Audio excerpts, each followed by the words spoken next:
I was on Reddit MMA earlier, and they had a whole thread on Tyron Woodley and Tyron Woodley's overhand right. And I've watched all of Tyron's fights. I don't think I realized how many people he has starched with that big overhand.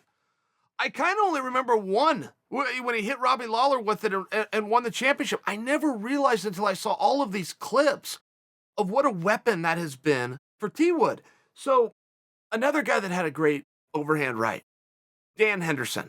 And there's something about wrestlers and the overhand right, and I'll explain that in just a second. But Dan Henderson, they even called it the H bomb. And so I was looking at this, I'm going, okay, who's got a better overhand right? Was it Henderson or was it Woodley? And I had clips of Woodley right in front of me, and I had flashes of Henderson in my head, and I'm trying to compare the two and go, man, Tyron needs to be in that consideration because this is a really special weapon. I got to tell you, this technique, I think Tyron was probably influenced by Dan Henderson. And whether he saw Dan doing that exact technique and then decided to go practice it himself, or if Tyron learned that from a coach or a training partner, I would speculate that that coach or training partner learned it from watching Dan Henderson.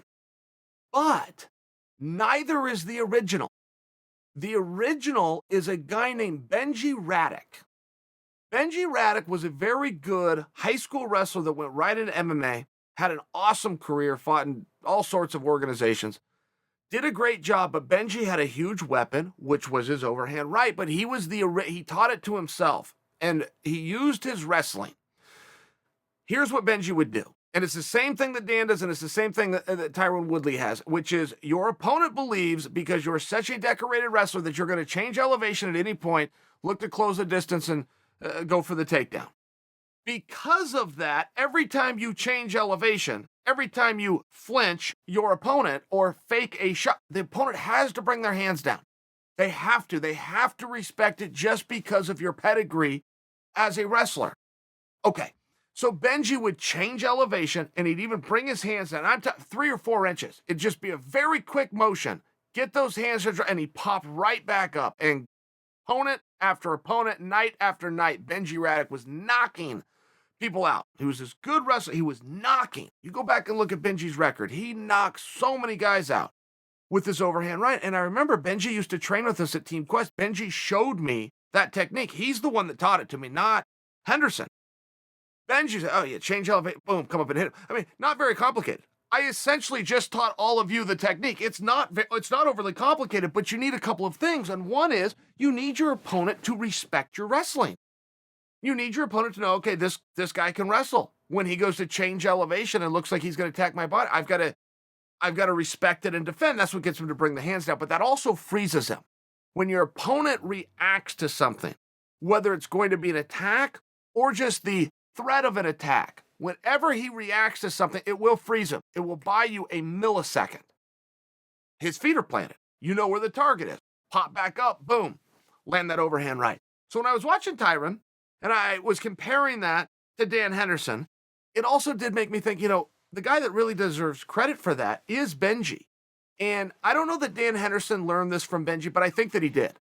Because Benji was in the room and Benji was doing it first, and then all of a sudden Henderson was changing elevation and knocking people out. But even if you go and look at Uriah Faber, by example, Uriah Faber does the same thing over and over. It's change elevation, come up with an uppercut, change elevation, throw a hook, change elevation, throw a straight, change elevation, and actually go for the takedown. I mean, he just does one of those 4 things all night long.